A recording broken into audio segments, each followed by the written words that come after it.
Thanks for sticking through that break with us as we're about to head into our final match of the evening in the OPC Season 2 qualifiers. It will be Libalent Supreme, fresh off their loss against Ardent, facing up against Talon, who dropped earlier in the evening against Detonator Korea. Yeah, so Libalent fresh off their loss. Talon not so fresh, but yeah.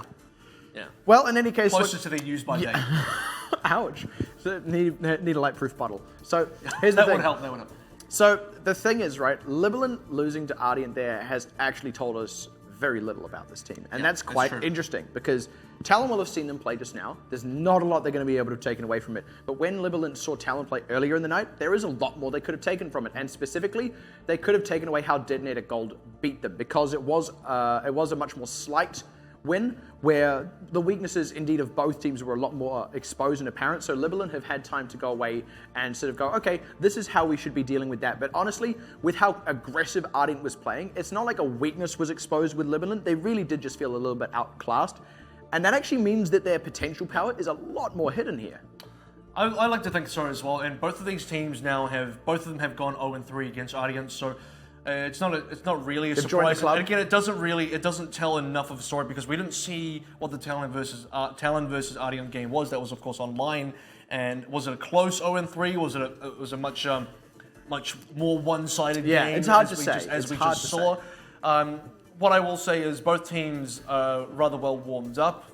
Talon have also had a bit of a time to just have a bit of a break as well, so maybe they feel a little bit more rejuvenated. That will certainly help them, at least mentally and on a morale basis while just go into this next matchup. And that's exactly the trade-off you get here. Sure, Libalent have all those things going for them in terms of what they know about Talon and what Talon probably doesn't know about them, but you're completely right. You said it yourself, fresh off the loss. The mental turnaround time is much, much tighter. In fact, it's been 15 minutes, whereas Talon actually had that entire series. And we're going to start things off with Oasis as well. So the first two maps of the evening for the first two matches are at Lijiangtao. When we get to the winners final tomorrow, and also now the first losers game, it does start on Oasis. So that is the predetermined starting control map before the loser picks the next map following this.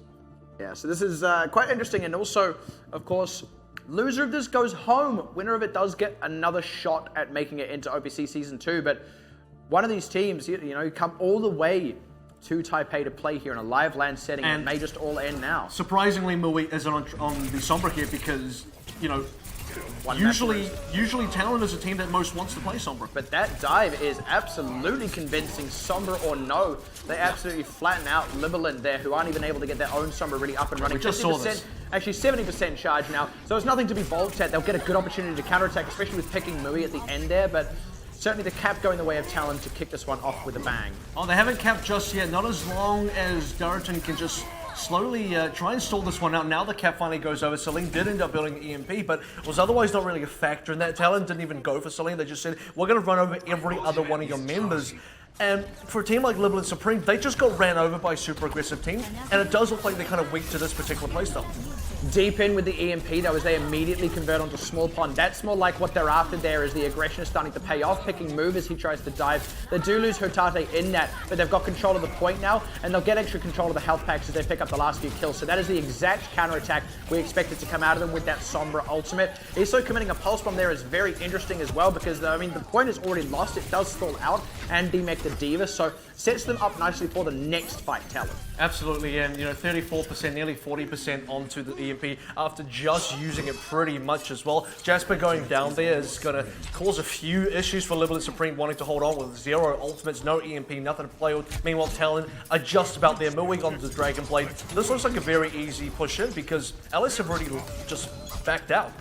Yeah, absolutely have. Oh, great pick onto Celine, actually getting completely flattened. And I find it interesting that they backed out that quickly because now they're trying to re-attack onto the point. They have kind of already given up the ground, and now they're just getting picked apart. The extra ultimates from Talon. It wasn't even extra ultimates, actually. It's just the fact that they were more proactive with them, and Libalent did not do themselves any favors there now, and they're just kind of throwing ultimates at the point here without really converting any kills, and now the cap going the way of Talon means Libalent, they either need to convert kills now, or frankly, just take this one on the chin and back off. And Supreme, they're still looking for an opening here. It does look like they've eventually backed up. They need to be able to regroup, really set up for this next EMP play. Small Pond has the ability to try and counter it with the Transcendence if he reads the situation correctly, so there will be interesting power struggle between those two players in particular. And if LS can get this EMP off, I think they can just win a fight. That being said, if Talon convert a couple of early kills, and they could just win it as well, that Pulse Bomb is a good way to do that, but doesn't quite convert. Small Pond does pick off Pepper though, and the EMP has just not really got enough work done, frankly. Talon, they had enough members clear of it, and they were able to use what ultimates they had. Libalent didn't take too hard a loss there though, so they can come in. Now that they've actually picked off Small Pond, they've got a window. Absolutely do, but the cap's still in the favour of Talon, means, 80% so far. They're just absolutely running away with progress. Alice is getting just further and further behind. They're still not getting, they're starting to now pick up Lunch, got this mech as well, got the player itself. Now they have control of the actual point. Talon probably want to stall this one out into the deep 90s and probably won't look to give it up just yet. I remember the deep 90s. Yeah. Only deep 90s kids remember the deep 90s. But a crucial thing that happened on the backside of that as well was Mui was actually pressured off from the backline by Hotate while he had the ultimate. He did rejoin the fight later, but was killed instantly. And actually that not being a factor in that fight was very big for Libalent.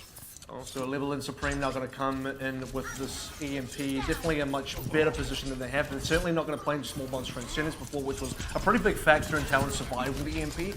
LS definitely looks set up to be able to get a lot done here, although the first pulse bomb isn't going their way. They've already committed the EMP though, and they didn't really find much for it. Pepper is going to walk out with his life, but Darrison not so much. Never mind what I said about Pepper, he does lose his life, and now Talon just have more to use. The sound barrier committed, but probably a bit too late, as now Mui can open up with his ultimate that he's been holding on to. Nice tack visor, but he does unfortunately go down to the self-destruct. So neither team really on the upper hand of this one just yet. Talon have more members on the point, but actually Libalent can kind of flood back into this. Indeed, they'll need to, given that we're about to hit overtime pretty soon if the cap goes over the way of Talon, and they want to not let it go over the way of Talon as it is. They aren't converting the kills though, and now the sound barrier for Talon means that they may just be able to dig in their heels a bit on this point as the cap goes through. And now this is just Darrison, honestly, buying time on the point, but time for whom? No one else is really able to follow up, and he's getting pressured off anyway. They're trying to find an end for the EMP, finally find it. That's what they need now as they convert on to Lunch, Haji, and Small Pond. And finally, Libalent will be able to dig in their heels and get one back. Good pick off onto Hotate, but Esso is forced out of this, actually catches Jasper too. But the cap does go back the way of Libalent at least.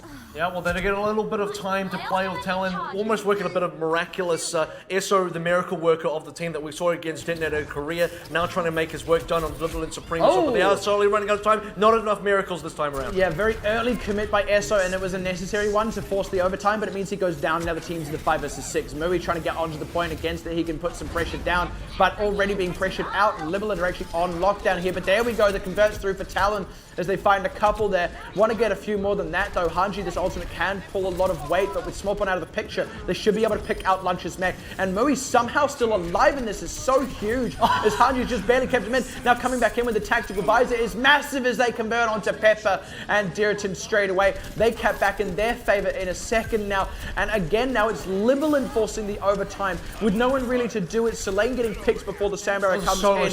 Yeah, and Keisuke wasn't able to actually get on the point in time. That is what you call down to the wire. And I think Mui staying alive right at the end, there was a big factor in their turnaround and staying, what was it, less than 10 health for sure. I can't remember the exact number, but not getting killed there. Jasper running into the wrong door. It's like he went on through, just thought he was going to be safe to get his mech back, but hello. Here comes Mui. He was hiding on the side the entire time. Picks up a lot of kills with the tac visor, uncontested. It's like Supreme just forgot he was there. Yeah, I will say though, a lot of the time Libalent were, I feel, giving up ground when they actually had the point capped. They were letting Talon take that space and then sort of attacking back onto them, but often losing a member in the process as well, like they were a little bit afraid to fight. And I want to see this team have the confidence to dig in their heels and make Talon attack them instead and then deal with the aggression. Talon had a very, I would say, fantastic start with that kind of aggression, and Libalent Supreme did bring it back in that sort of middle section. They got a couple of decent fights, some with EMP, some without EMP. Certainly, when Small Pond had the Transcendence, that's when they could fight, when Talon could really counteract the EMP well. When Small Pond didn't have it, that's when Libalent Supreme really got away with a lot. And I think for a team like Talon opting not to run the Sombra on that initial Oasis map on the University, it's kind of surprising because, again, they are regularly, now that we've seen so far, they've regularly ran Sombra against Detonator Korea, not opting for it here. But also at the same time, I think Talon are a kind of team that have had fantastic results actually away from the Sombra. That's where they've really had, I would say, their best fights and their best victories. Yeah, completely fair to say that. And this is interesting out of Talon. I wonder if this is indeed going to be committed. And it looks like it is. Yeah, hello. This is going to be a McCree and a Mercy out the gate. So This is interesting. I feel like it's wanting to take that high ground and leverage the faster charge time in the ultimate. And actually, no, they're not going to move around for the high ground. And instead, they're just going to try and brawl it out on the point itself. It's interesting because, you know, McCree did also get that ultimate buff onto the Deadeye, so with the additional damage boost from Mercy, suddenly it becomes extremely scary, but you got to get there first. And also the left clicks in general with the damage boost are pretty, they do contend a lot. I don't know, what do you call this? Like Mercury? Mercury. Mercury. Yes. Mercury. So it's like, I don't know, Mercy, McCree. Like, they're actually quite similar names in a way, but they actually need to convert kills off this. The damage boost is doing good work here, but it does leave them a little bit leaner in terms of healers. They are starting to get a fair bit of good damage done. Yeah, they need to be a little bit careful with this one. Getting the flashbang out onto Jasper goes a long way with that one, actually, but unfortunately losing some small pond, and now the connect on the side from the rest of Libalent. They were sort of able to bear the brunt of that while they were setting up their positioning, and then with the aggression on now, Talon are getting very much beaten back. It took Ellis a lot of time to actually get that aggression on. They should have realized sooner. All they needed to really do was pressure off Mui. He was sitting there in the open, I might add, with a bit of with the Mercy support. They actually got the Mercy first. So Small Pond had to immediately drop that. He's actually going to go into the Zengarde as Talon completely changed up their lineup. And Mui dropped his Deadeye for that as well. Stick. Yeah, with Small Pond out of the picture as well, they kind of had to back off once again, actually, and be careful not to get routed in the process of that, because that is what Ellis really want to be doing here. Still have yet to find themselves a foot in this fight. Still just losing members, and they might even lose more. Hotade picks up one more. Mui sent back to the respawn room, and Talon are losing so much progress, so much time, just waiting for all these players to respawn, and not even together. These are super staggered. Mui finally comes out, and for Talon, they just spent 3 players worth of respawn time sitting around. Absolutely, 3 players worth, yeah, that's certainly one way to measure it, but now with that, Libalent have charged up so many ultimates that Talon are miles away from getting. So absolutely, and Talon had to reset their team as well composition. They had to change their members, so they're even further behind by that. Double Sand Barrier committed, but honestly, Talon's connects onto only the 2 healers because they're the ones getting dove, and meanwhile, Lunch in the front line isn't converting anything.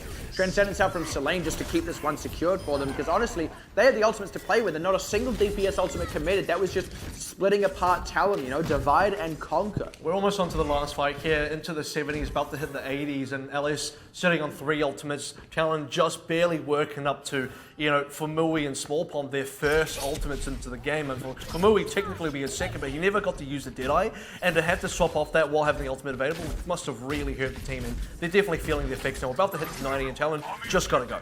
This is interesting though. Libalent are just giving up the point. They've given up the ground as Pepper gets picked as well. This is exactly what cost them a lot on University. Was they gave ground, they should have been contesting. Now the pulse bomb goes wide.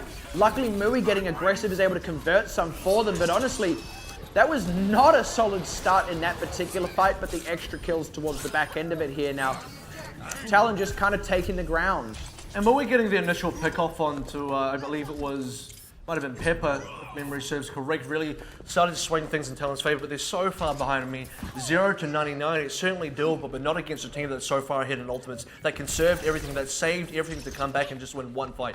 Once again, though, I will say it, look, Libalent just made the same mistake that plagued them so much on University. Even though that went 99 to 99, they lost it, and they keep giving up the ground. When you've got that point, man, you've got to fight for it. Now Talon are going to be fighting for it themselves, going to get the extra progress on the point, going to be able to set up for a wraparound here as they so please as well. And despite the extra ultimates, it's actually, oh, never mind that. Talon can't quite convert those last few as they were trying to dive. Libalent, who do indeed strike back Hotade, huge attack Pfizer, and suddenly Talon routed back. So at the crucial moment where Talon were committing to the dive, turns out Libalent just had a few tricks up their sleeve. I think Libalent were always able to come back, and they gave away the point for sure, they gave away the ground for sure, but they always had the ability to come back because they didn't overcommit ultimates, they didn't overcommit to try and stall out a point where they were already onto the overtime regardless. They need to save, they need to play conservative, a little bit more patient, back out, come back in with an advantage and just clean up, and that's exactly what they did.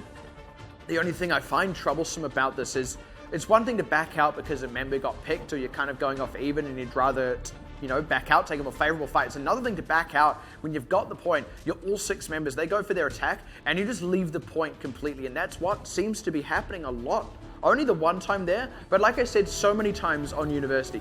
That being said, evening up the score and frankly executing more cleanly than Talon does bode well for Libalent here. Absolutely, because, you know, University was a super close game that could have gone either way, and for Libalent Supreme, they barely missed out from, you know, a couple of mistakes towards the end there, but when you look at City Center, that was a far more one-sided affair, a far more controlled affair for Libalent Supreme, now going to Gardens with this Pharmacy combo. Yeah, this is going to be a little bit interesting. We'll see if this Mercy pays off a little bit better than maybe Talon's did on the last round. Certainly in the pocket of a Pharaoh, something we see a bit more often. Yeah. Don't really see the Mercury combo that often. Yeah, to the point where we didn't even have a name for it. Exactly, well now we do. And that's good aggression. Jasper and Pepper both just kind of stopping these supports from either going forward or backward and ended up picking them off completely. Talon are technically the ones on the point to start with, but honestly, Libalent are the ones all over it. Yep, and Talon are going to soon find they are struggling to actually deal with Jasper. So I believe with Small Pond going up to Mercy, Mui should be going up to something as well. McCree? They're going to bring back the Mercury combo. And actually that's quite strong because this makes sense. McCree does a lot of damage to challenge Jasper, but they need the positioning because McCree does nothing here without good positioning to actually see Jasper. And Jasper can always outposition Mui, you know, given the fact that Ellis actually have control of the point itself as well. Yeah, the sideline is going to be super important here for Mu, which actually means a lot of Talon is going to have to be protecting him rather than diving. So they're going to be really relying on Mui pulling his weight and getting big picks here. Yeah, unfortunately going a little bit wide to start with. They are trying to now deal with Pepper, who's actually in a bit of a tight spot here. May just lose his life for it, and indeed does. This actually could just be their opening because the pressure onto Jasper is there. And unfortunately not closing it down. Maybe a little bit too far forward. He decided to use that roll to refill the ammo rather than taking his time on that. And that actually put him in a tight spot. As now Talon with the aggression on route out the remainder. Small Pond getting picked as well is really rough, which means they won't even get close enough for a res next fight. And the big problem with running this Mercury combo is when you have the Pharaoh, the Mercy can dive and rather fly towards the Pharaoh, get herself out of bad situations. When you're running a McCree, who do you mean to fly to? Because it's a really difficult team composition as the Mercy to play in. Very aggressive though by Talon to actually capitalize on Pepper and Deriton. They didn't really give Libalent a moment to breathe, but the res is there. Doesn't save the Winston and Silly needs to not fly off the edge. Oh dear, a bit too far back. But certainly the fight was not necessarily going the way of Libalent before that. Can't necessarily blame him. And now Small Pond holding onto a res of his own. Jasper getting picked off. Good move by Talon actually to go aggressive before Libalent had time to re-dig in their heels. And that's right, Deriton. You should really be heading back towards your team. So, now, can't really get any last minute contestant. Now you're playing into a res as well. The good news is for Libalent Supreme, they've actually changed off the Pharaoh now, so both teams are really countering each other's composition. You're playing aggressive composition with Tracer and Genji together. This is how you're going to take down McCree. This is how you're going to shut down Mui. Yeah, this is certainly the plan. See if it works. Small no Pond res. getting picked. Yeah, no res. That's exactly the kill you want to start with as they convert onto Hanji as well. And despite these low members of Libalent, they're not actually getting picked. Finding the response onto Hotade, but they've taken out Lunch, and all they've really lost in response was Jasper's mech. So many kills converted the way of Libalent Supreme, and Talon are actually struggling to get back onto this. Even if Small Pond rejoins, it's going to be too late for a res. They're just going to have to take a whole fight. Actually, the biggest problem here is Mui's respawning really late because he died so late, actually going to the Genji again. So they're holding onto the res, which might actually be quite important to save themselves here, but they have to dive for this cap. They have to dive because it's overtime, and they don't have too much to work with, unfortunately. Yeah, not at all, and just more for Libalent, really, with the sound barrier early on. They're now waiting for the Transcendence. They already picked Yuri. Small Pond needs to work overtime to stay alive. Lunch's mech gets picked. Has not actually committed the self-destruct, I don't think, and that was a way too early res. Only saved Yuri, didn't save Lunch at all, who wasn't even dead yet. Quick fingers by Small Pond completely blew the fight for his team because a split second later would have been a 4-man res and would have actually brought back a ton of ultimates to the fight. Unfortunately, it always just seems that Talon, at least from a macro sense, from a compositional sense, we're one step behind Libalent Supreme, who came out with the pharmacy early. Talon said, we can't deal with this without Genji Tracer combo. We're going to play into McCree plus Mercy. Came in with that. Libalent Supreme said, okay, well, we don't have to play the pharmacy anymore. Now let's go back on full dive. And suddenly we're taking out Movie. And actually, they didn't even need the full dive because even without having played the Genji and still staying on the pharmacy, they were killing Mui in a lot of different scenarios. And it just felt like Talon were very slow to strike. It's apt. I don't know, I was searching for a Talon pun, but I couldn't think of one in time. I was slow to strike. But now back on to Gardens. Sorry, City Center, rather.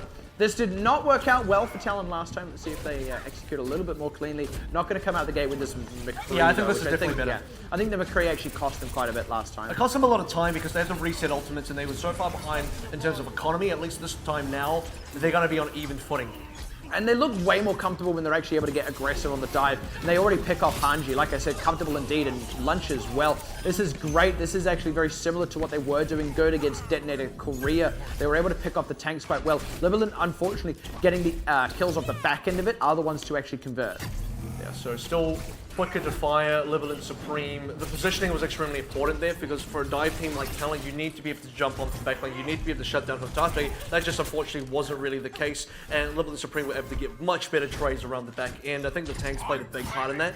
Talon, although playing from behind, are playing much further ahead than the last time we saw them in City Center due to not playing compositional catch up. Yeah, and this is actually Libalent doing what they seem to do so often, and now honestly Talon seem to have worked it out. They need to not overextend as they do this though. I feel like that may be Libalent's plan here, but by not playing into that, they're able to keep on pressure and now actually going to force Libalent to attack the point. And yeah, Mui in a bit of trouble.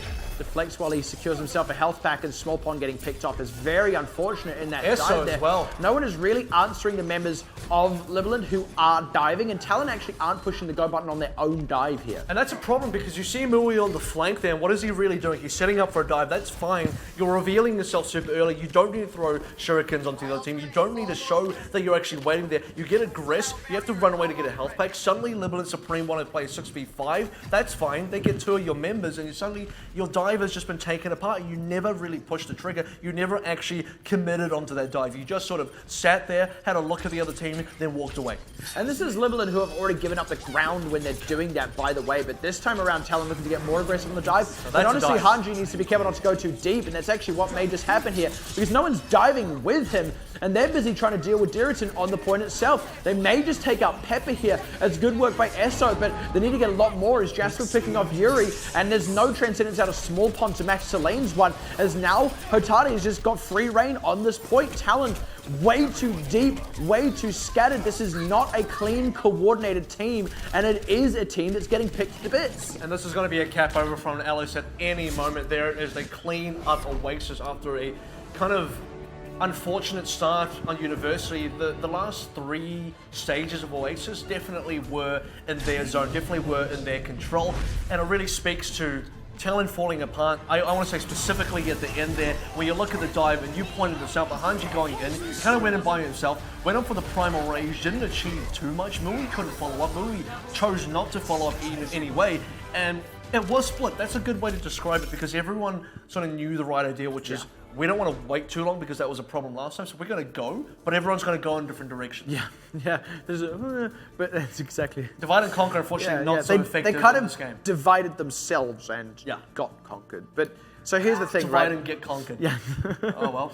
That's actually the name of my band. But the interesting thing is that had been Talon's best game mode when they played their first match against Detonator Korea, which they then went on to lose by very tight margins. Them losing control in a 3-1 is beyond unfortunate. That being said, that did not look like the same team that played earlier tonight. ESO had minimal impact, whereas, all throughout their series against Detonator Korea, he was running circles around them. I want to see Talon really pull it together. It feels like maybe the pressure is starting to get to them. And actually, it feels like Supreme is finally showing their true colors a little bit because they were severely outclassed by Ardian, and now suddenly when they're in a game against an opponent of much more similar skill, they're able to show what they're really made of, and we're going to see and find out exactly what Libalent Supreme can also bring now into other game modes. Hybrid is up next. Talon, it will be their map pick, and they're going to choose it right after this break.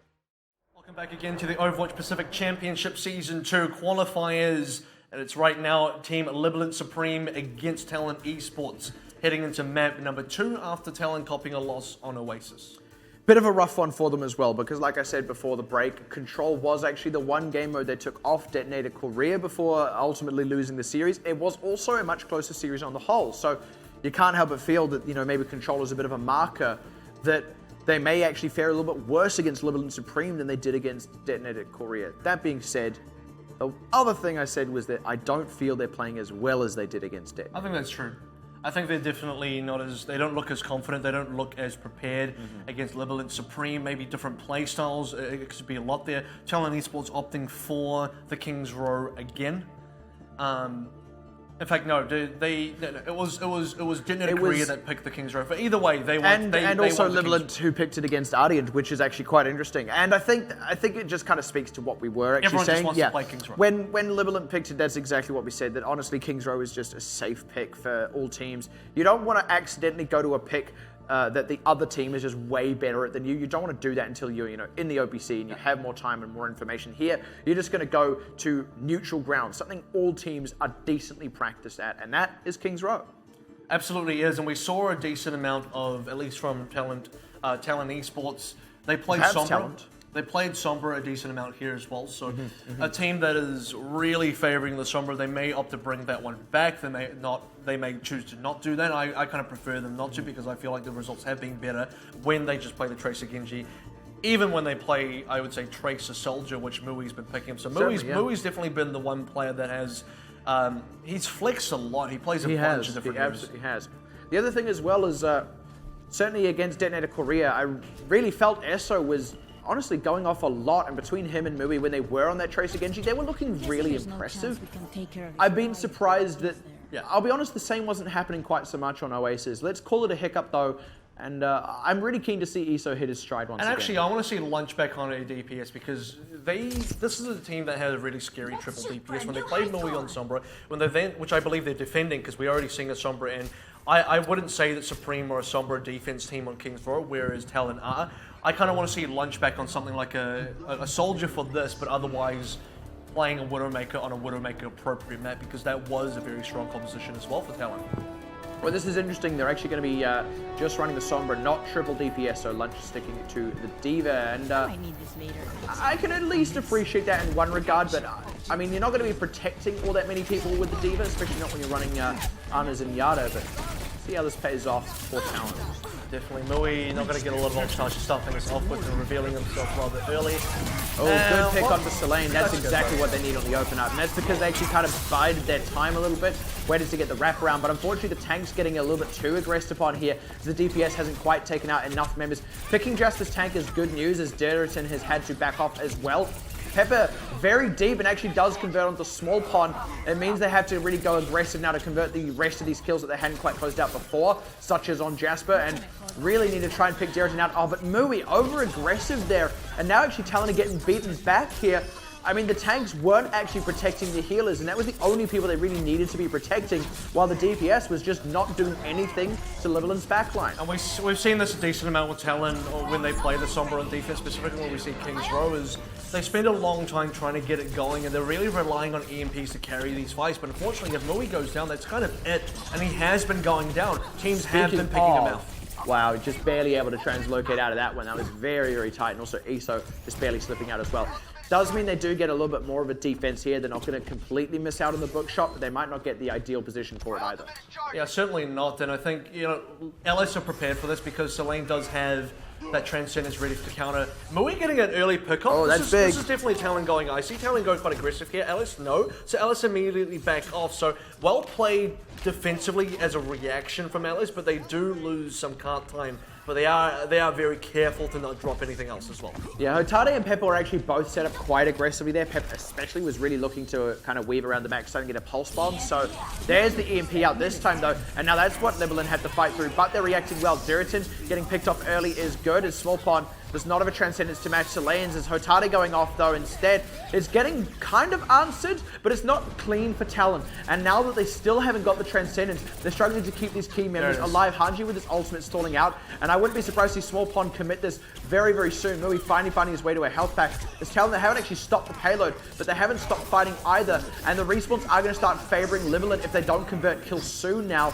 as their sound barrier keeps them safe now. Hotade finally going down as they get aggressive on the dive, and a trade back onto Hanji means actually Libalent look like they're just going to be able to keep this one underway, despite Talon throwing all they had at that for so long. The good news for Talon is, despite, they did lose that fight, they only lost a couple members, but they did still have the car for a long time. So in terms of actual progress and time committed, that was a good play. This now that's an overextension, man. This EMP actually does catch out a decent amount of members. That was big, because Deriton was trying to retreat and Pepper was a bit too deep to retreat, so they were able to kind of split them up. That was actually a very well-timed EMP, because without those blinks, Pepper was lunch meat And this is kind of one of those situations where we saw Detonator Korea kind of fail to react to the EMP sometimes because they don't expect the second EMP so quickly. They see the first one coming, they're ready for that, and the second one they never see.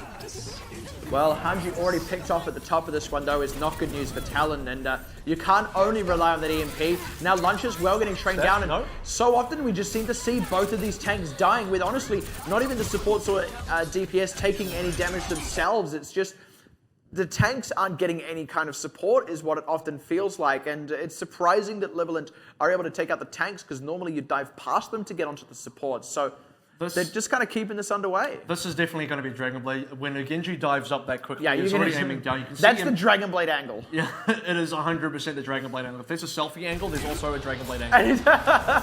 Right as you called it there. Unfortunately, we didn't quite catch it completely, but in any quickest case, Dragon Blade of your life. Quickest Dragon Blade indeed. But look, they're still actually converting the kills over. This is just kind of a pithy contest from Talon. In fact, they're not even going to bother with it. There we go, finally diving for it, and Mui's already down. So they're just not even going in a particularly coordinated fashion. The ultimate out from Jasper doesn't create too much space, so this actually could be an effective stall still with the Transcendence out. It's very tight margins though, and they need to convert kills fast. Picking Jasper's mech is one good way to go, but they're not even able to close out the one in Kisuke and have to use a defensive sound barrier as Pepper is just totally unanswered. And where is Eso doing the same kind of work on the other side? It's just not happening. And Libalent, they're just winning the fights time after time and gonna get capped through again.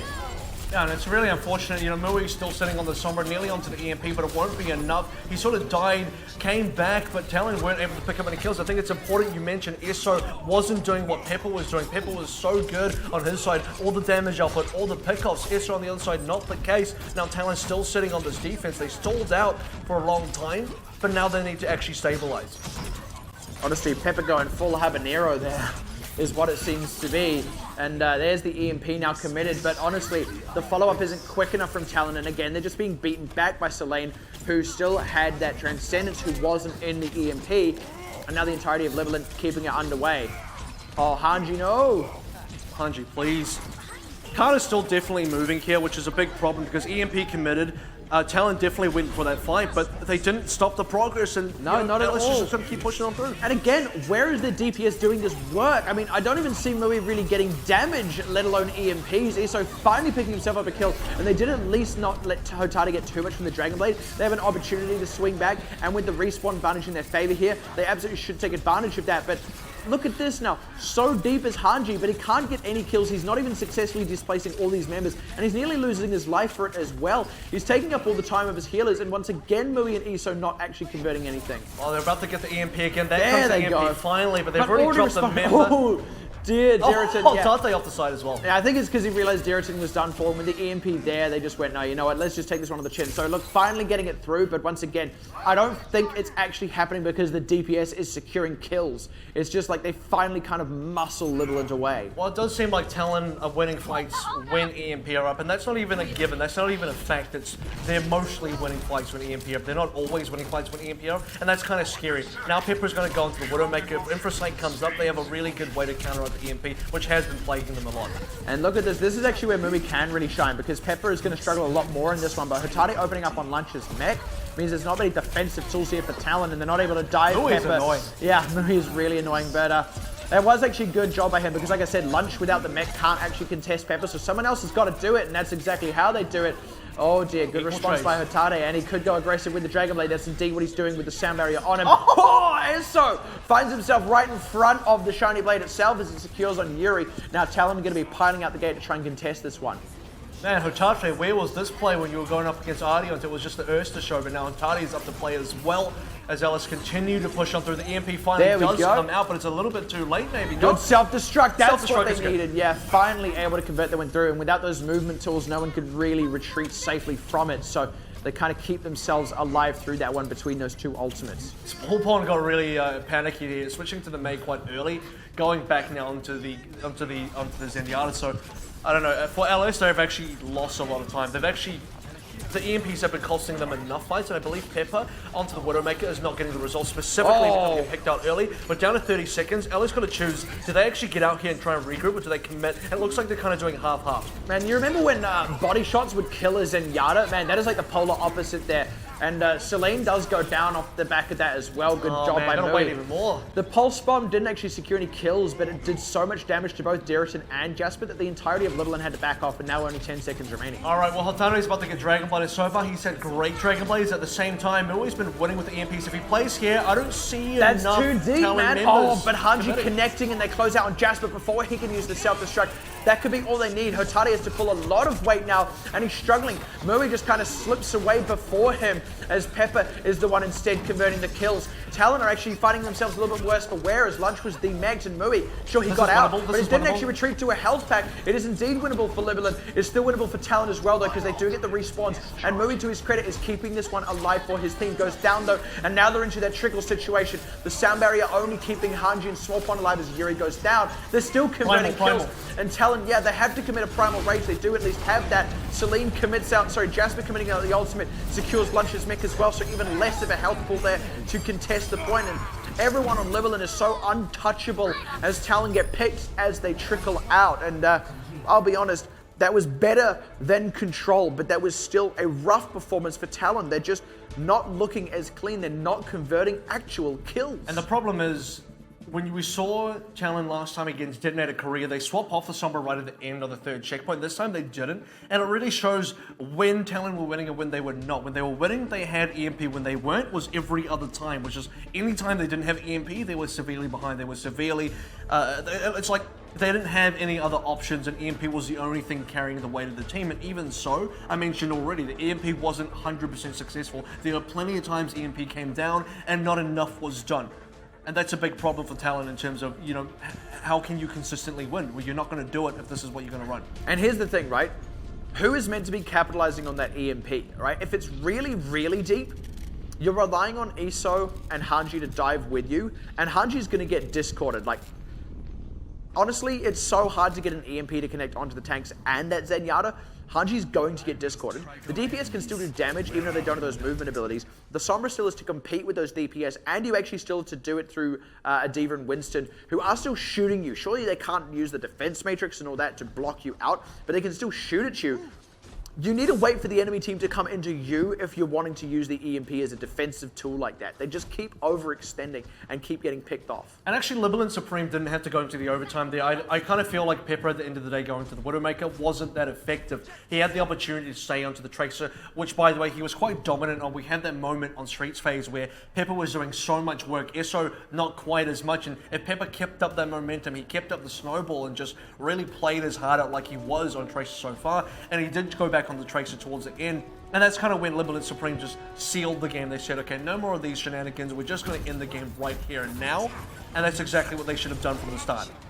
Yeah, and I feel like maybe they were just relying on getting picks on the members of Talon who would have been respawning, but they didn't actually get them to that point before that. So now let's see how Talon on the offense pull this one off, because moving on this Genji. Full mirror. Yeah.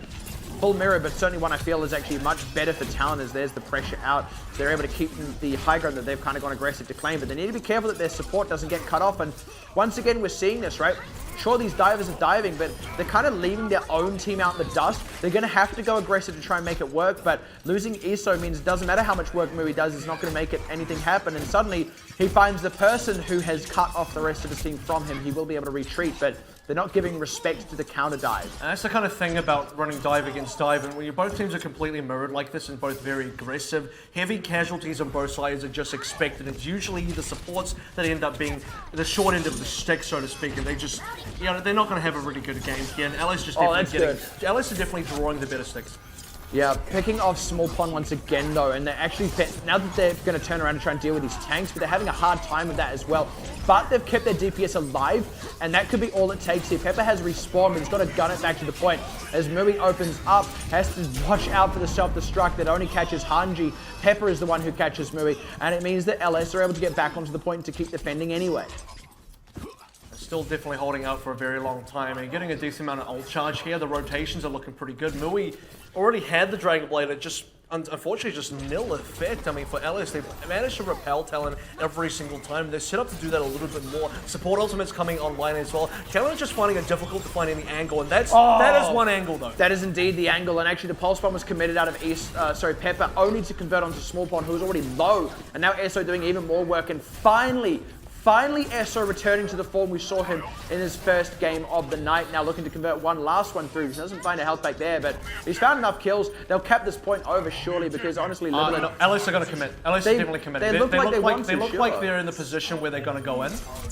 And I believe there they go. They've got resources for this one actually, but if Talon can convert kills quickly, it may not matter. They've got the sound barrier and the self-destruct, so it's not going to be too easy for Libalent, but they've lasted out those tools. Jasper getting aggressed upon though is big for Talon. They've only lost Small Pond, but they need to convert a few more kills. They're losing Yuri as well. Now it's looking rough as the sound barrier, sorry, the Dragon Blade. I just call every ultimate a sound barrier. Sound Blade. Yeah, sound Blade, but look, they just didn't deal with the DPS, man. That was really, really rough to see. It was actually a good recontest from LS. They sort of waited until, they waited until the cap got rather close and they decided to get back on. But Darrington leading the charge with the rest of LS, Jasper following behind him. Hotada really sealed the deal with the Dragon Blade towards the end there. And Talon didn't have enough options. You had Yuri's sound barrier, but it just wasn't enough. That's a good catch onto Jasper, who was just remaking himself. And now with this Transcendence, they're able to keep themselves safe and healthy on the point. And suddenly, Libalent are a little split here. Ooh, does just barely miss on Keisuke. Yeah, he's going to have to go aggressive with the Dragon Blade.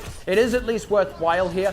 Darrington trying to stall out on the point, but when he's alone like that, it's not really stalling for anyone in particular, as Hotada getting picked off by his counterpart. And this time, Talon will be able to get themselves back on quickly. And honestly, good job to make this follow-up push much quicker than the one just before. Yeah, absolutely. They saw the opportunity there because they made decent trades despite losing their last defense, or rather the last attack, to LS. And so because they had the quicker respawns, the better reinforcement distance, they're able to get in there with a decent amount of advantage and push on through, but they lost so much time. LS, what they achieved despite not getting the full cap out, the full defense rather, is they've really bled that timer down for Talon to push on through. I mean, they're going to make this really quick.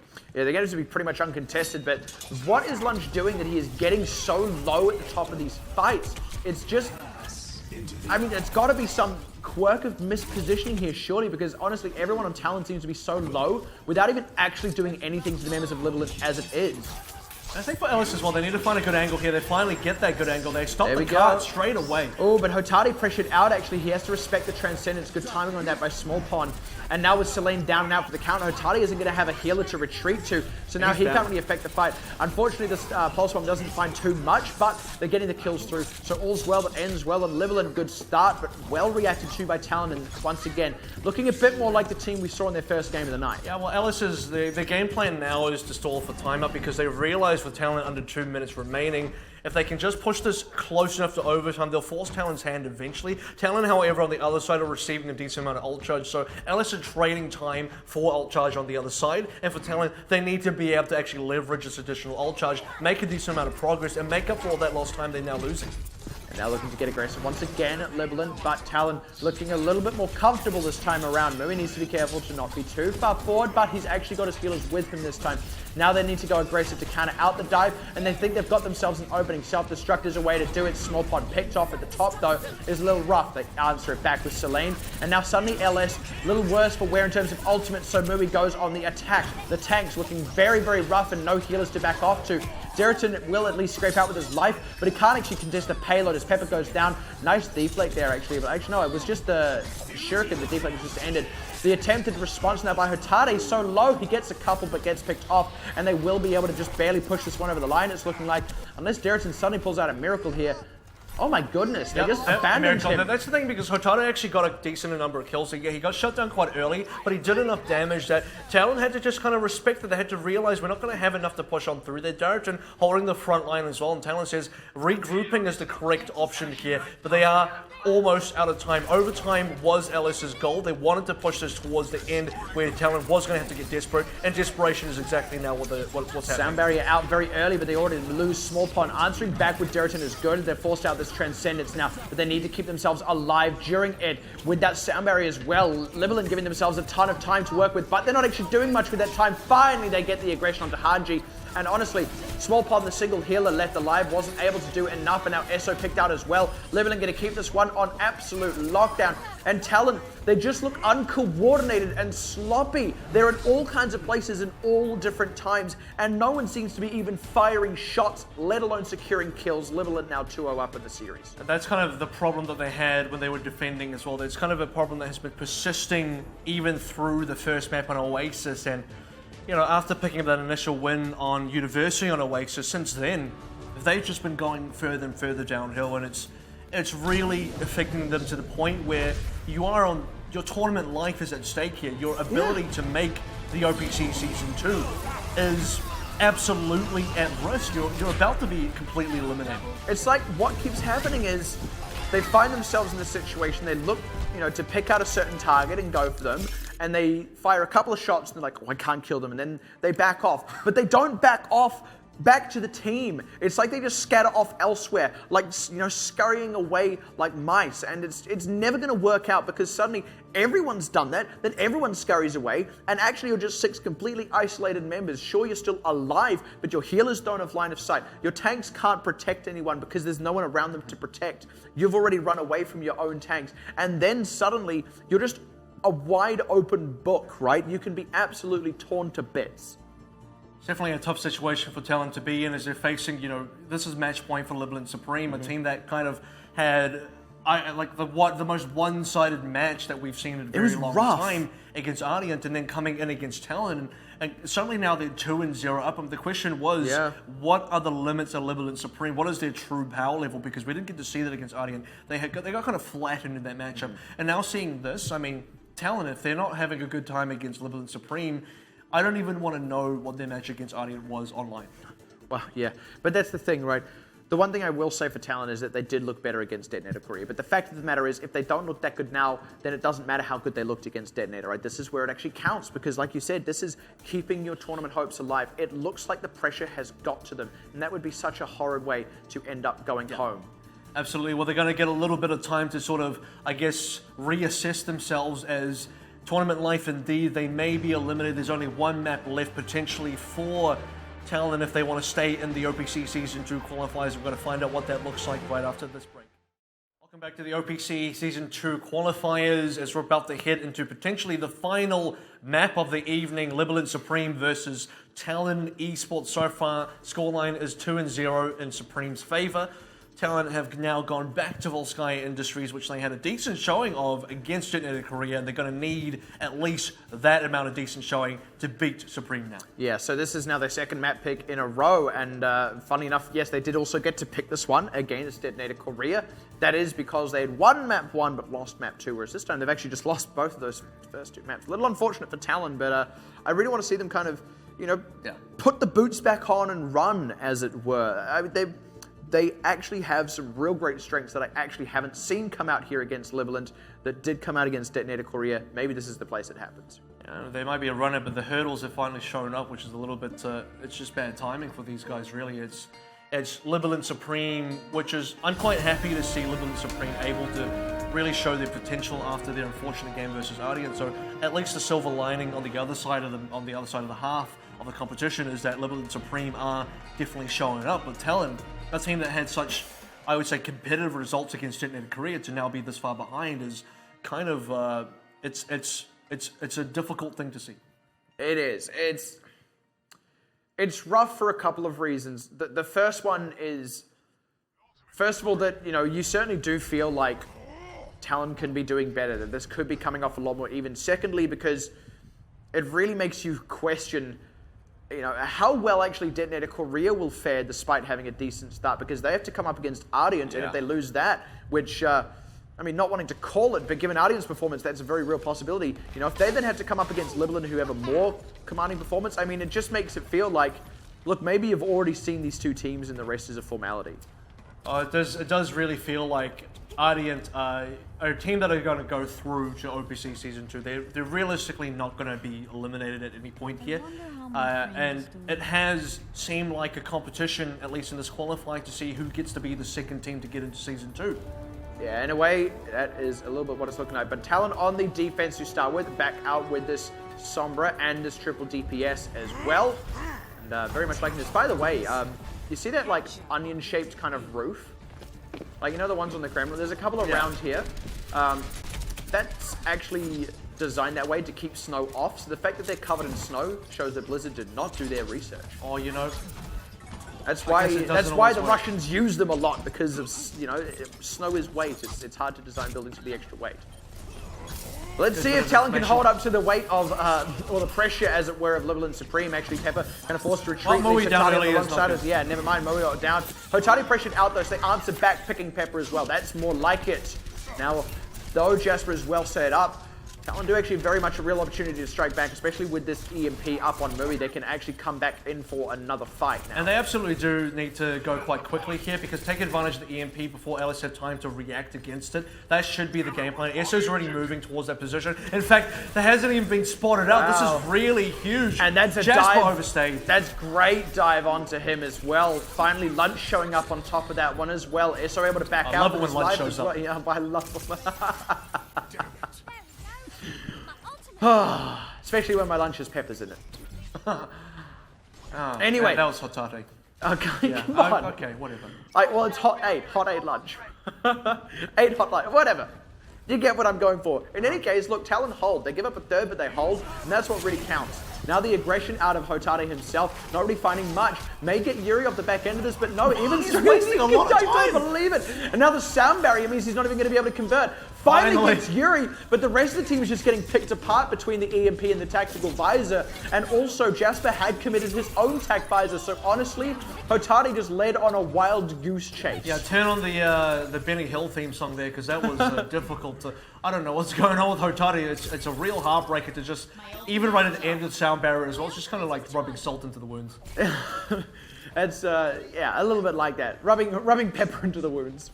But now, that actually means that Libalent have kind of given up that aggressive positioning that they had with Jasper, so now they have to try and regain it, and I don't think Talon are going to make it that easy. They're trying to go around the other side instead. And the triple DPS, we haven't seen this out of LS yet, and I think for good reason, because it's not so far not working out. I don't want to say it's a coincidence or anything like that, but in terms of low health pools and across a part of other few things as well. In fact, Talon running the triple DPS themselves, they're a team that has shown a decent amount of proficiency with that. Mui doesn't quite get out. He's obviously just not setting up his translocators well enough, but that is now a trade, and that is once again the EMP not there. But Lunch, once again, delivers. Yeah, Lunch is here, boys. Oh my god. It's like, knock, knock, open up the door, it's real. When Lunch fights back, that's what it really is. Not going to wait for you to get it on your own. Lunch going to be delivered to you. So Talon are pretty well set up here, and 1/3 already gone for LS, but they're running well at a time. 1 minute remaining. They're absolutely risking getting fully healthy. There goes the EMP. Early EMP. 1v1 tracer battle on the side as well. That was an early EMP, but the intention is to actually pick off Jasper before you can use the defense measures. Unfortunately, that means Celine and Kisuke can just work overtime, keep him alive. That's what happens. Now they commit this Nano boost, sorry, as Small Pond gets picked out. Now, aggressive Hotati this time is going to convert a lot more. Yeah, and they don't have an EMP to save them. Hanji trying to stall on the point, but that's all it's going to be, a stall. They do at least run out a good amount of the remainder of the clock. They have plenty of time to hold on the second point and will hopefully get an EMP for it. But Libalent are going to break point 1 and keep the match alive. And that's about as good as you can hope for Talon if you don't actually fully hold down. You want to really make sure that Libalent Supreme lose as much time as possible. But this is now a much more difficult camp for Ellis to try and approach. Yeah. So with only 4 minutes remaining, look, I've seen teams not even get this in 6 minutes. So with 4 minutes, it's definitely a problem. And the reality is they use the Nano Blade as well to cap the first point. So that's just not a snowball tool available. So actually Talon do have a bit of a, not easy, but more favorable kind of situation here as Mui getting that health back control as best as he can. You will get EMP as well. Yeah, will indeed get EMP. That's very crucial for them. Oh wow, very deep in goes Deriton, and it's committed right onto a sound barrier. They're trying to convert onto Small Pond with that tactical visor running, so they do at least negate that as a factor, but they're not actually converting anything themselves, and they're a little bit too deep as it is. Jasper going to get picked off there, and Deriton the same, so Talon keeping that one very much on lockdown. And both teams kind of committed there. If I was LS, I wouldn't have used the ultimates. You should understand you're not going in with any sort of decent advantage. You may very likely be playing into an EMP. You should understand you're playing from behind. In that sort of scenario, don't commit anything. Wait to burn out ultimates on the other side, then come in with a big advantage. That's how you win a Salt second cap, and you should be planning for it. Yeah, now already moving very close to EMP, should have it up for this fight. ESO as well, nearly with the pulse bombs. They've got the tools that they need. This is Talon looking a lot more comfortable now. And we're already sitting on another EMP, so this is very quick out of these guys. And they have offensive options as well. Oh, great stick to catch him before he can retreat to that hacked health pack. Very nicely placed there. EMP committed though onto Hotade, who now can't no dash. He has the ultimates already and actually kills Mui. Now with the sound barrier running, actually, Libalent Supreme looking very set up on this one as Talon were a little bit scattered and separated there. No one really converting any kills. Now Hanji's just going to have to stall for his team as they try and respawn. They need to actually get kills on top of this as well. They didn't really get any response kills in that opening fight. This is about as good as it gets for Libalent, but they're finally getting some answers back. Unfortunately, Small Pond going down, but the Talon members aren't dying in droves. They are actually able to contest this and maybe start to get some response kills here. Second if EMP. they can get onto it quickly enough, second EMP is the way to do it. They need to be able to have members who actually commit onto this because the EMP on its own is not good enough at all. Talon need to pick up the kills. They're still not picking up any kills. In fact, they're losing members while the EMP was active. Finally got Jasper, but Hotade's just opened up with another Dragon Blade. Talon, they're not even doing themselves favor in this contest, and this is exactly what plagued them. ESO. Okay, Clutch Pulse Bomb. Indeed, Miracle Worker has kept this one alive for now, but emphasis on for now. Has to retreat all the way back to the base just to get healed up. He doesn't realize that there is a health pack just beside him, but at the very least, they have repelled Libalent. That was about as tight as it gets, and they were immediately making all the mistakes that have cost them these first two games there. Yeah, they did have to lose a third for that. Thankfully, not a second third, because that would have really put them into a bad spot, specifically with still enough time to get, if your allies pushing in with only 1/3 to cap, that's fully doable in 120, but 2/3 to cap in 120, that suddenly looks a lot more difficult, specifically now playing into another EMP. Small Pond has attack visor as well. That's a deadly combo when they use it together. It means they had to put this nano boost onto Hotade before he's really got any Dragon Blade.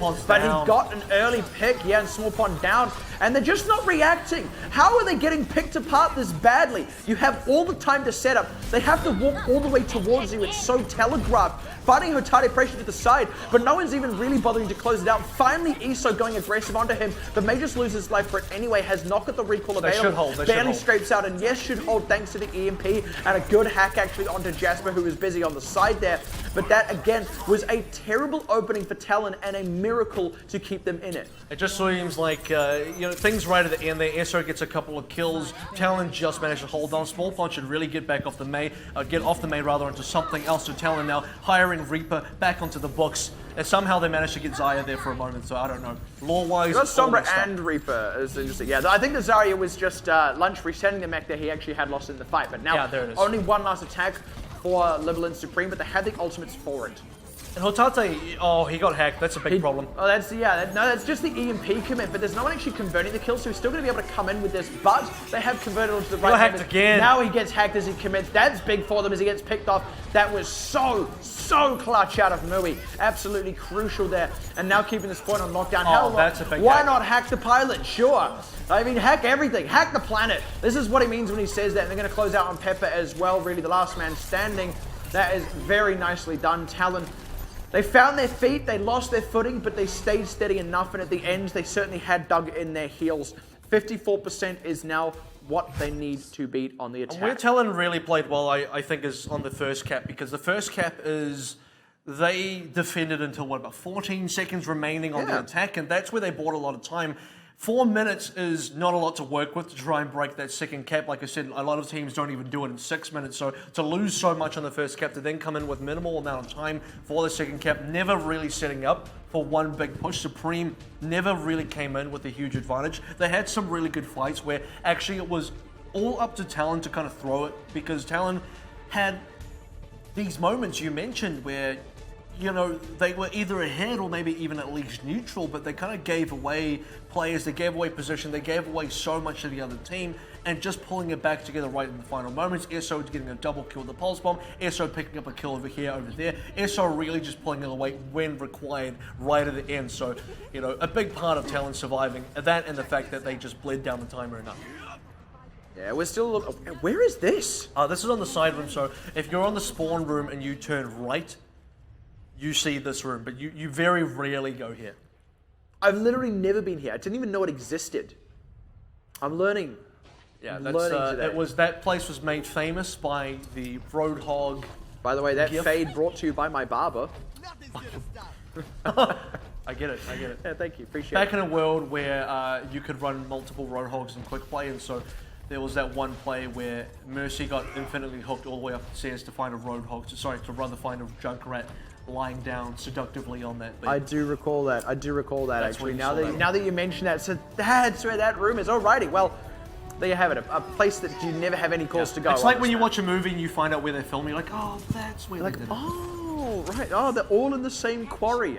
In any case, now out the gate here, Talon, nothing too spicy here. Just long gun and short gun here, but interestingly, ESO now off the Tracer, popping Mui onto that one, and this is actually what we expected at the top of the night. Yeah, at the top of the night, I was thinking Mui's going to play Tracer because that's what he's known for, but didn't see that. Now, he revealed the Sombra. Nearly actually got the kill as well if it hadn't been for that hacked health pack. Celine was within an inch of dying, and now Hotade similarly pressured. And look at this, Mui isn't really being answered here. I really want to see what Mui's capable of a Tracer. I kind of have a feeling already because I've seen him previously, but in a real competitive sense, Hanji opens up. Okay, this is starting to really go well. That's what he's capable of. They can't even retreat back to that health pack. This is so huge by Talon, busting it wide open, despite the well-entrenched Sombra. Unfortunately, he's not able to retreat to that health pack himself, but it doesn't matter. Hotade's dead anyway, and ESO, his buddy up on the high ground, keeping it on lockdown anyway. I gotta say, if Talon do extremely well here with Mui on Tracer, you gotta really start to ask why they didn't just do that from the start. That would be a completely fair point to make. It's like they have this entirely new gear, a new level that they can access, and they just never went there. This isn't even my final form. Well, I'll be honest, if there is ever a time to pull out the final form, it is now, when You're on the edge of losing. You need to win this attack or you go home. You do not get into Season 2. Unfortunately, Small Punk getting picked there. Yeah, MP did come out on that, so they can run onto Yuri as well.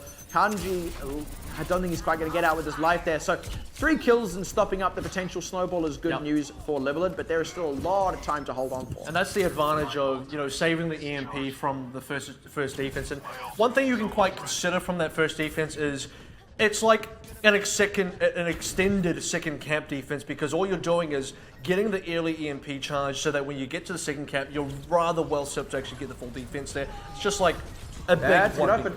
Pepper goes wide on his pulse bomb while Muiz connects. He will be able to retreat safely here as well. They just need to absorb Hotade. They don't quite do that, unfortunately. They absorb their face. Yeah, that's that is good ultimate economy for Libalent. They do get a few members picked back, so at least Talon can charge up some ults of their own. And actually, they may go into this with a bit of an advantage now. They absolutely do, but the EMP could be crushing if Selene can get this well placed. You're going to knock out all the ultimates that Talon have built up, and suddenly Alice are in a great defensive position. Otherwise, Talon could essentially win it off this entire push. That's certainly what the plan would be for them, but you're right, they need to deal with the Sombra, who is now going One Transcendence is all it takes. One Transcendence is all it takes, but it comes out too early. Well predicted there, and now Selene, he's not actually used that EMP yet, so they've kind of forced out the ultimates. Now he commits it, but actually the sound barrier is still able to run as they're getting aggressive now. They need to convert some kills, but they may just be able to do so. Good dive now by Deriton. Oh, but he goes down. Good reaction there. Selene does pick out Lunch's mech and takes out Lunch as well. They're not actually converting extra kills, and now Talon, they've decided they just want to back off after using all their ultimates for no gain. A little bit unfortunate. I think the bait out with the Transcendence was definitely the first step for Alistair being able to hold there. The EMP then coming out, I didn't really see who he caught, but the sound barrier came out regardless, and in fact the EMP didn't stop the sound barrier, didn't knock out the bonus shield. The biggest failing factor for Talon was the fact that ESO didn't get anything with the tactical visor. He did kill Dariton towards the end there, but that had nothing to do with the ultimate. Yeah, oh good pick onto Hotade. Oh my goodness, getting Pepper as well. Now this is busted open. This EMP would have to be big if it can come through at all. Deriton uses the Primal Rage to buy time, and that will actually buy them a lot of time. Talon might not even be able to cap a third off this just because of how it'll work out, but self-destruct catches Deriton, so never mind that. Now they're set up on the point. They are lacking in Small Pond, but they may just be able to get through it anyway. Jasper demegged, as now they're able to go aggressive again with a tactical visor. Good catch onto Kisuke, and now set up on this point. 1/3 gone. Where is Libalent? They're nowhere. Finally striking back, finally looking to even the score, or at the very least, turn this into a real series, keeping their hopes of OPC Season 2 alive. Talon looking a little bit more like their old selves. Talon just need a little bit of time to power up to get the transformation, and then when they enter that next form, this is the real Talon that we've been waiting for. This is like the Freezer final form that they've been just you know, spending 20 episodes powering up. I kind of hope this isn't actually their final form. That like there isn't. Okay, that Oh, actually got me. That actually got me. I love it. You never see this. I was like, wow, that's surprising. Lunch got play of the game, but oh, wow. That was beautiful. I've never seen that in an actual game before. No, you don't even see it in your regular games, let alone a tournament. Yeah, because all of the Sombras in solo queue are trash. Heard it here first. Hey, Gumba plays solo queue somewhere. Don't. Well, I don't know. I haven't seen it. Maybe it's trash. Maybe it's not. I don't know. The ones I see are trash. Gumba's Sombra actually in the game. The Sombra also has a beard, so just only for him. The Sombriad. Sombriad. Only his Sombra, no one else. That's so bad. Yeah. When he's like back onto the Ana or something, no beard, clean shaven. It's just the Sombra. So that's Anna with a beard. Anna would look like Santa Claus. That would be like Egyptian Santa Claus. Like they need that skin where instead of the candy, it's like presents, like whole presents from a sack.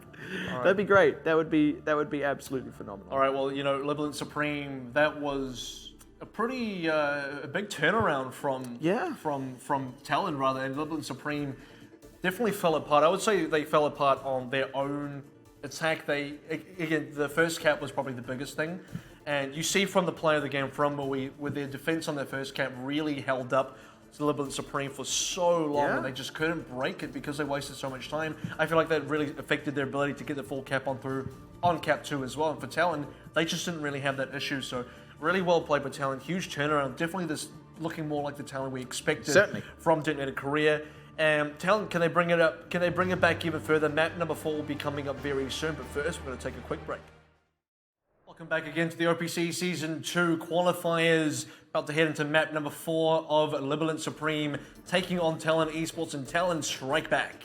Certainly seems to be how it's gone. They have at least given themselves a chance in the series, haven't quite evened them up. By the way, the roofs I'm talking about, it's those ones there. Yeah. They got snow on them. That doesn't make any sense. They're not fully like onion shaped though. No, well, like it's like they're not actually an onion. Like that's not what it's based on. But like that's the best way to describe it if you don't know what I'm talking about. But in any case, let's go ahead and talk about what's actually happening in this series because it was its Libalent's pick. Where there is no snow. No snow indeed. It would be pretty terrifying. Can't get snow wrong when there's no snow to start with. If there was snow in Gibraltar, I would be terrified. Like something catastrophic has happened to the climate. The Earth's poles just shifted. Yeah, just whoa, hey! Like, just the sun just vanished, just left, and it's cold. There's snow everywhere. I'll tell you what, if the sun vanished on Gibraltar, the first cap, if you're defending, you wouldn't get sun glare anymore, so that helps. Don't know if you really. Don't know if you've ever realized that, but I've never really felt that it was a factor. Short-lived until everything dies because there's no sun. But it doesn't matter. We're going to Gibraltar. This is interesting enough tonight. We actually haven't seen any Dorado yet, if I'm not mistaken. So we saw Route 66. We're now seeing a Gibraltar. But let's be honest. Most teams like Dorado. Wait for Dorado. Yeah, it's because of the party atmosphere. You know, you feel like you can go to Dorado and kind of unwind, whereas like on Gibraltar, you're trying to launch a rocket. Like that's really high pressure. Like that is rocket science. That's really high pressure. That's not a party. It's the opposite of a party. Are you going to the Horizon lunar base, by the way, with that rocket? So I found out what it is. I finally figured out what it is because I used to joke about how I thought that was like actually just like a little like manned space vehicle that someone would use to travel through space, and I was like, how did Winston ever fit in one of those to get from the moon to Earth? But it's actually just like launching a satellite to get back in touch with all the Overwatch agents. You can actually see that on a whiteboard in the attacker's side spawns. There you go. That makes a lot of sense. I've cracked the riddle of what the hell you're doing on Watchpoint Gibraltar. And actually, just for a little bit of clarification, Horizon Lunar Colony is not on the available map pool for this qualifier. For the entire duration is qualified today and tomorrow, so that's a thing. Yeah, we are currently on the live patch though, so it exists. It exists in the game. But you're not actually able to run it. Where is this? Yeah, this is definitely terrifying. This is definitely not. This is Bioshock. Yeah, this is what happens when everyone's abandoned Gibraltar. It's like Bioshock Overwatch. Years later.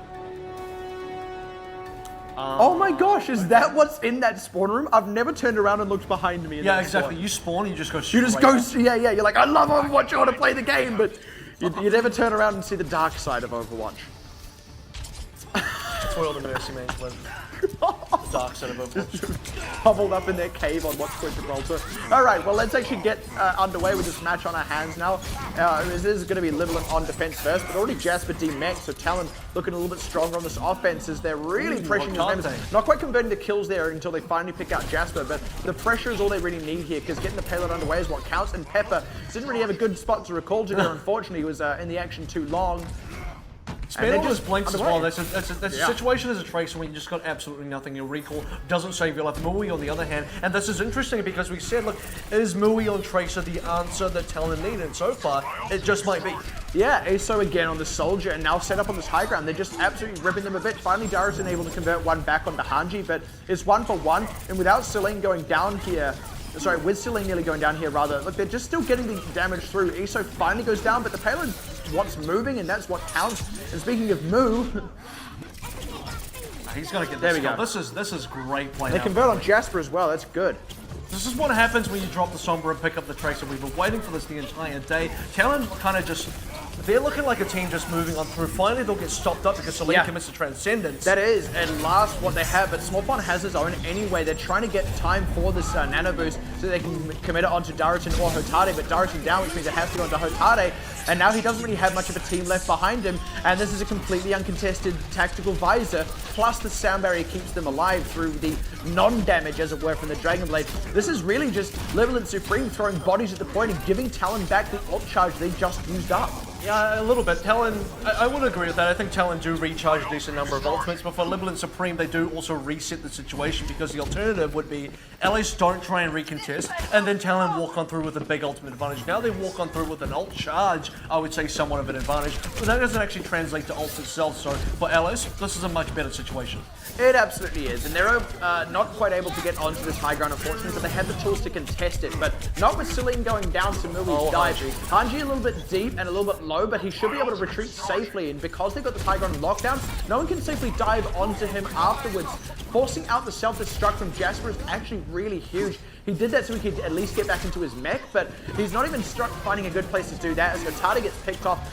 Finally, they're starting to answer back as Dariton goes aggressive, but this is really Libalent throwing everything they can just to kind of keep it alive, but it really feels like they're the ones reacting to Talon's oppressive aggression. Oh, nice react as well. Talk about that. Eso picks up Dariton, who, you know, committed the Primal Rage a little bit earlier, and Talon made the right move by disengaging completely. Oh, Dariton should have respected that and not chased, but he lost his life for it. Pepper goes wide of the pulse bomb, and like I said, Jasper loses the mech as well. Dariton trying to regroup now as Pepper in a bit of trouble, can't really contest. Eso goes down as well. Good target selection by Mubi to close that one out as he pulse bombs out Jasper as well. That is a very late transcendence from Selene to try and buy time for the few members who are here, but they don't really have anything to commit. And this tactical visor in such a great position. Where do you even retreat to here if you're Libalent? The payload is going to stay underway here as Eso. He does lose his life, but honestly, it's not really going to mean much because Libalent is still being beaten back. And it does, you know, I think you're absolutely right. It feels like Alice is just responding to what Talon are doing, and Talon, for, you know, I would say, kind of the first time in the series, really in command of the pace and the tempo and everything of the game. Even when Hotade commits this Dragon Blade to try and go proactive, the tools are there for Talon. They just kind of deploy them. You know, they got the sound barrier, they killed the Genji, and now their own tools at their disposal here. Alice trying to keep it alive. Yeah, ouch indeed.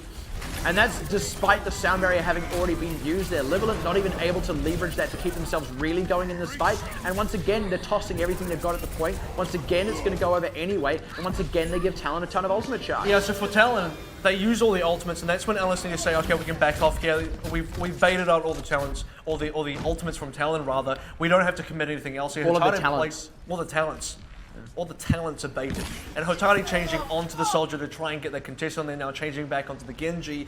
I mean, just pick a hero here. This is really where LS need to be able to find good footing, find some stability. We've reset the situation again, now the second time in the game, but this now has to be a reset for good. All right, Pepper now trying to get aggressive on the backside along with Hotade, but if they don't convert soon, they're going to find themselves a little bit overextended here, and that is what seems to be happening. They do at least catch Smallpond and Yuri, and that means the rest of the team's got to go aggressive. They had to use just the one ultimate for that, the self-destruct, but Talon's still got some payload distance. They'll be happy enough with that because they've got so much time on their hands. Yeah, I think Talon just barely stopped up, and actually a much bigger victory for LS, all things considered, because they gave a lot of deaths over to Talon, which charged the ultimate. So for Ellis to actually win one over, they sort of stabilize in a way where they're even on ultimates, and that allows them to compete on a lot more of an even footing rather than always playing from behind. Yeah, that feel the healing key. Certainly a talented team now, and let's see how they execute on this next push, because they've got the ultimates to use here, but Libalent won't get up so easily. They've got decent positioning as they try and get good on the dive here. They are looking to make it work. Small pod pressured out, doesn't quite have the Transcendence, didn't quite get it in time either. Maybe didn't really get much with his Pulse Bomb either, but they got the trade, you're right, onto Pepper, and now ESO actually has the space to open up as they are forcing Libalent back. The sound barrier covers their retreat, but it's only a cover. They don't actually have anything now for when Talon go ahead and dive if they so choose to do so, by the way. They have the tools for it. Talon have they got the ultimates here. Ellis is still waiting for them. Here comes the ultimate. Oh wow, Pepper, that's an interesting Pulse Bomb. Didn't really do much, unfortunately. Yeah. It's going to all come down to Hotate, and he has been the hero so far. Speaking of Pulse Bombs that don't do anything, that did a lot. Wow, and yeah, Pepper's poor Pulse Bomb, unfortunately, looks all the more worse by comparison there, and now he's really the last person contesting this point as Darrington and Jasper get just shot where they stand. No one's even really able to touch this one. We need a Dragon Blade. Brief seconds, need indeed, but blocked up by his own teammate for a moment. They're actually Selene, 110% troll, man, with 1.8 meters, and Selene ice cubing himself on the point, but it's not really going to do much. ESO trying to get pressured off here by Darrington, but I don't even know what Darrington is going to do with that. He needs to be on the payload itself. Self-destruct committed out of Jasper. They may sort of beat him back, but no, not even that, because ESO's still being uncontested, is pushing the kills through. Yeah, finally pushed off with Hotate getting a kill, but he had to swap off for it. Sound barrier to keep them alive in these closing moments here, as Mui again connecting a Pulse Bomb. As for the last time, they're going to destroy the members of Libalent and should be able to get themselves a cap at long. Oh, hold on, a tick. Pepper. How is that on Soldier Street? Selene as well. I mean, they're definitely picking up the kills, but it might just finally be for Selene dies. Yeah, there it is. So, Selene was causing a lot of issues there in the sense of he was just stalling up the progress, and I wasn't too sure about the half commit from Darton as well onto ESO. We sort of mentioned, like, ESO was uncontested. Darton immediately went for the jump, kind of misplaced his bubble. He would have preferred to place the bubble directly onto ESO and just realized he wasn't going to do much there. Dives to ESO halfway through, and it came down to it was the Diva that had to eventually go up and do all the work. So yeah, and even then, once ESO was down on the low ground, suddenly the Diva is kind of on the wrong side of that. Darrington was already dead. I mean, you did at least dislodge him. That's good, because it would have been even harder with him on that high ground, but it still wasn't enough. Honestly, excuse me, when you're not contesting the payload in those closing moments with all of the other members of the enemy team on the payload, it's really hard for you to actually hold it out. As much as dislodging ESO is necessary, it's not actually enough to win the game outright. And actually, in the final moments, right on that last cap, it just felt like Talon, them capping out felt like a bit of a given because they were dictating pacing so well. And ESO set up on the high ground. You had Mui still running around rampant, getting a double kill with the Pulse Bomb. You had someone, I believe, one of the support players immediately going on to May super quickly as well. It was already in desperation holdout stall mode for Libalent Supreme without any true win condition for a decent amount of that last cap. Yeah, you're completely right there. And that's the thing with that May, right? As much as it stalls a lot, it isn't a win condition. That being said, they did actually stall for a really long time. And if we look at it through the lens of, well, it felt like Talon capping was a given, taking about a minute off their total time isn't a bad way to go. Certainly not, and Libalent Supreme have played for the time before, and that's something that has helped them win. I think Kings Row was a big example of them playing specifically for time as the main factor of how they're going to win the series overall. So playing in terms of playing for the long game, this is funny. If you're going to fully cap out as LS, getting it into the time bank with a big advantage for time is actually something. So Hotate and Mui both on this Widowmaker. This is interesting. Sorry, Pepper and Mui both, rather. I think Lunch should have played. Oh! Okay. Yep. This is why Lunch should have played the Widow. And also, that's why it's risky to play Widow on that defense there.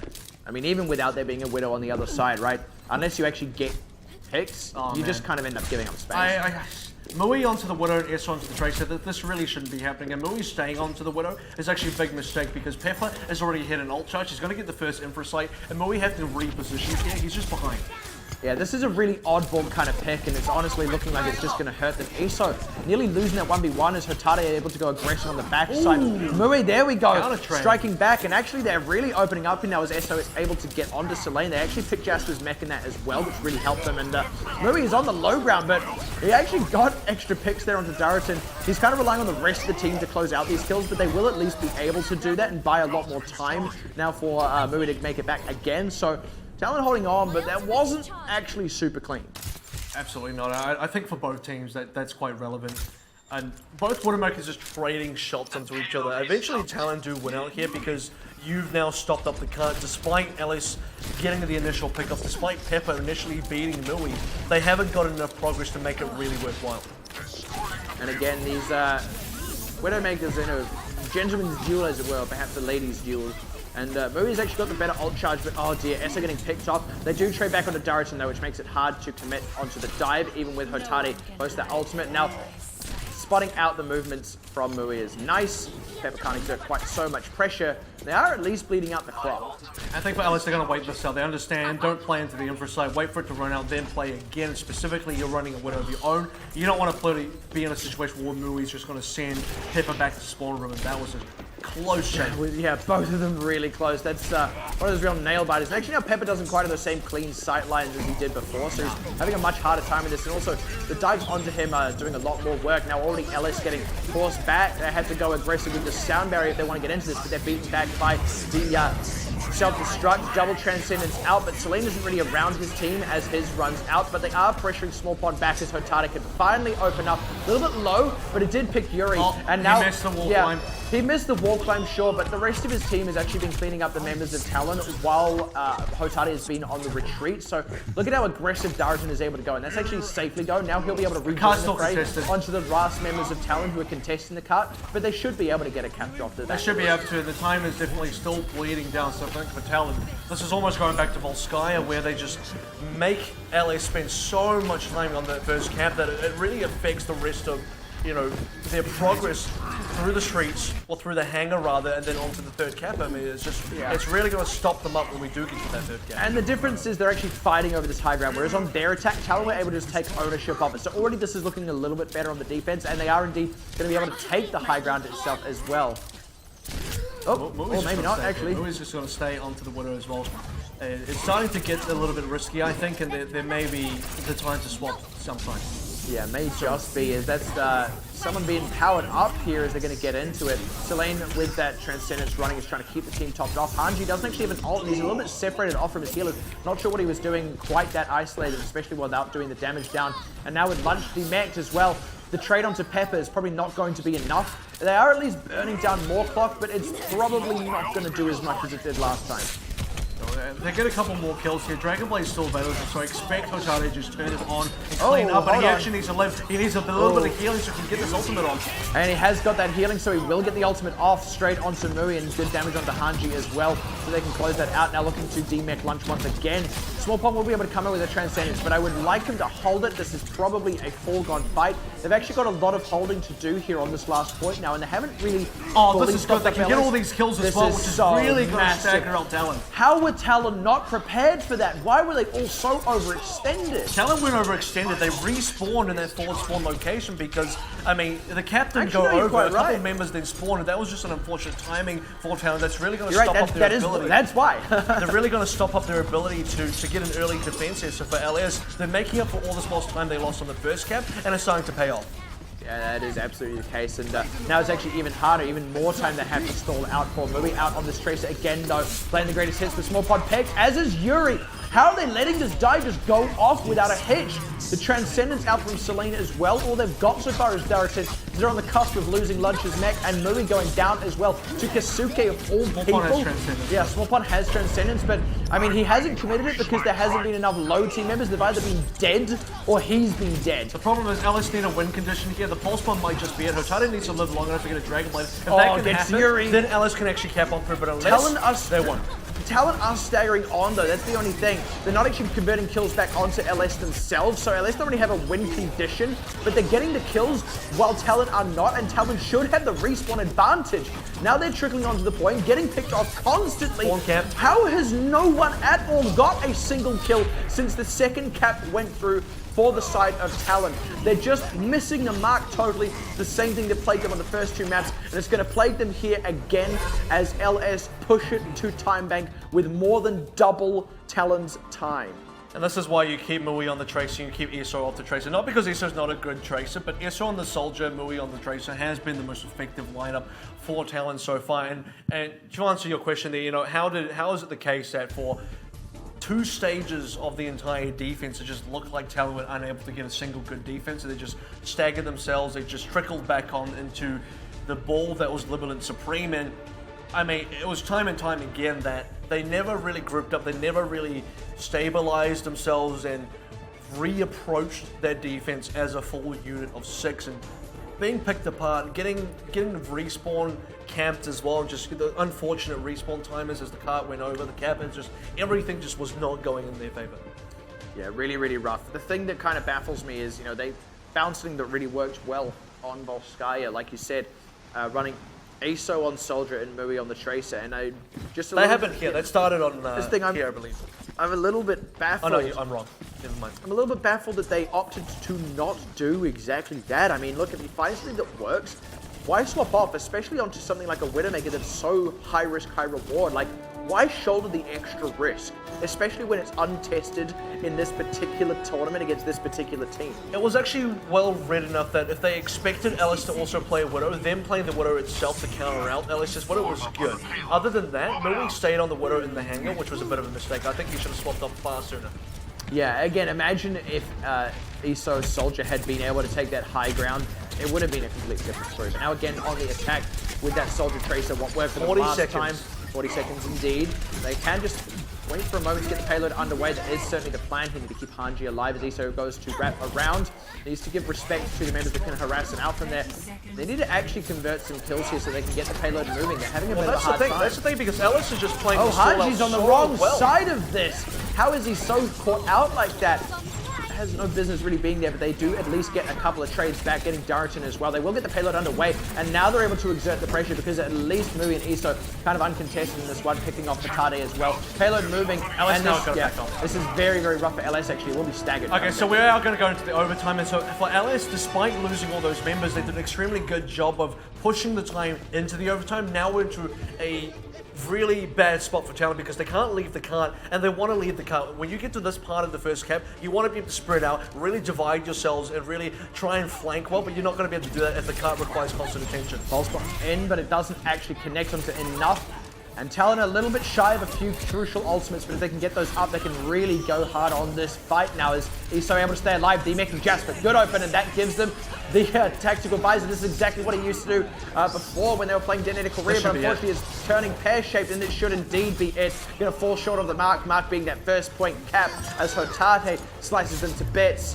And good reaction by ESO, but did not quite respect the Genji. That was just perfectly executed by LS on all levels. They knew exactly what they needed to play for there. If we talk about teams that play the time bank well in terms of objective, how do you win this time bank? You know the opponent only has 1 minute to actually push out. You know the distance in terms of cart push from the spawn onto the first cap is actually pretty long, and you also know that there's a potential where you can get an early aggressive attack, and you don't see LS overcommit, you don't see them overstep their boundaries. They just sort of poke in, do a bit of damage, stop the cart, contest it, then back out without getting killed. And it's a situation where neither team was killing the other because LS were never fully committing, and Talon, they want to fully commit, but they can never really get on one play because they always escape in time. And all the while that's happening, the timer goes down. And by the time Libalent Supreme actually back up for good, you got 8 seconds, and now you're into the overtime where you can't leave the card at all. In the most crucial moment where you want to leave the card. And that's really just the nature of only having that 1 minute. I mean, sometimes miracles happen, sure, and you get that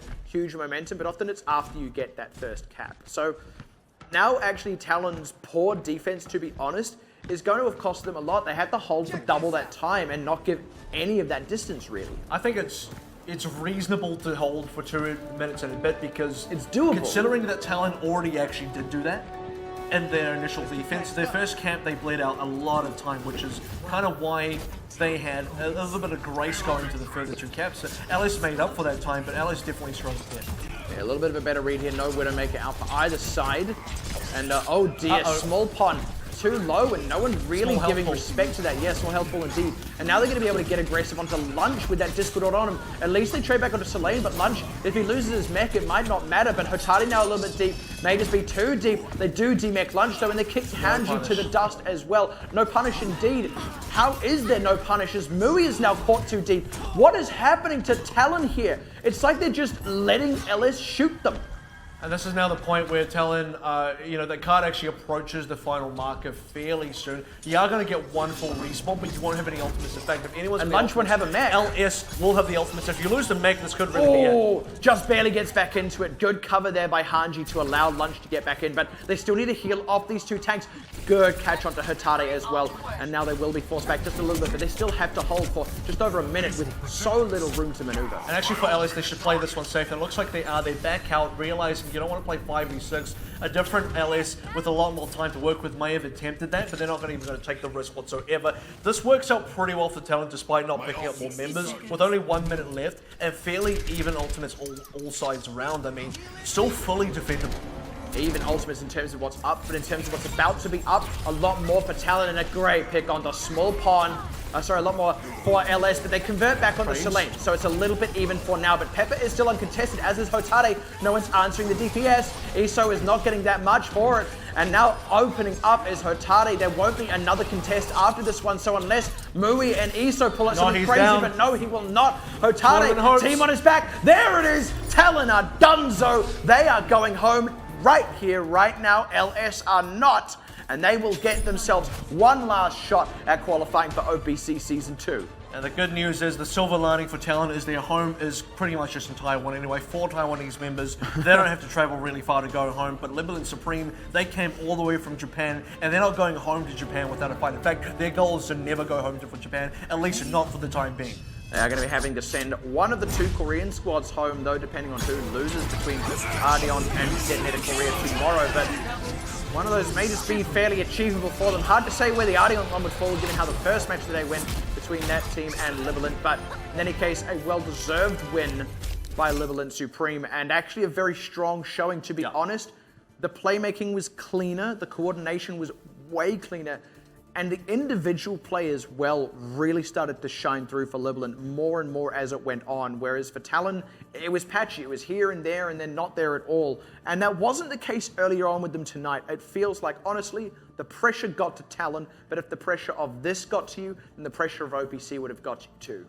And the unfortunate thing is for Talon, I think they were just rather inconsistent across the board, because when you really look at the way they were playing, not just this matchup, also in the Detonator Korea one, it was hit or miss the stuff they were trying to do. They were playing, I would say, unorthodox would be the most accurate way to describe this team. They play a lot more Sombra than I would have preferred against Detonator Korea. Then they play, some Sombra than some other stuff as well in the middle of that. McCree Mercy, something we don't usually see.